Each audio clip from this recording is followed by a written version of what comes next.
She fabricated proof of my infidelity and wept to my loved ones. How could he betray me like this?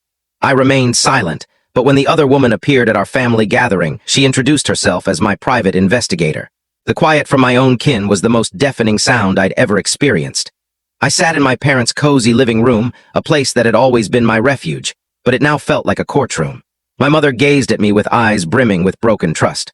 My father, who instilled in me the importance of honesty, couldn't bear to look at me. My sister, typically my staunchest ally, sat as far from me as she could.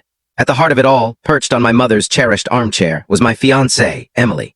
She was delivering a performance worthy of an award, with shaking hands and a voice laced with perfectly timed sobs.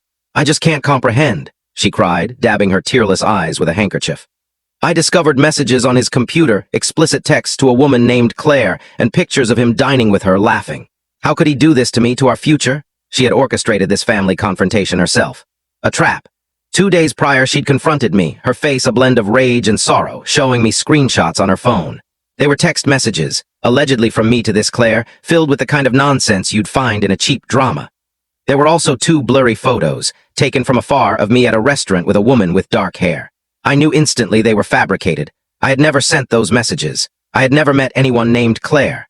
The photos were from a professional lunch with a new client 2 weeks earlier, a meeting Emily was aware of. But cropped and stripped of context, they appeared damning if you were inclined to believe it. And my family, who adored Emily, was inclined. My instinct was to protest, to refute everything, to highlight the flaws in her evidence. But then I saw Emily's expression. There was no genuine hurt in her eyes. Beneath the crocodile tears, there was a cold, victorious glint. This wasn't the act of a devastated woman. This was the calculated strike of a predator. She wasn't confronting me. She was dismantling me. And she had chosen the perfect arena, the hearts and trust of my family, so I made a decision. I stayed quiet. I let her weave her tale. I let her spin her lies. I absorbed the looks of contempt from my family. Because in that moment, I realized this wasn't a battle I could win with words. Defending myself would only make me seem guilty and desperate. The only way to prevail was to let her believe she had triumphed. To let her build her case on a foundation of falsehoods that I knew, without a doubt, I could shatter. "Daniel, speak," my father finally muttered, his voice heavy with disappointment.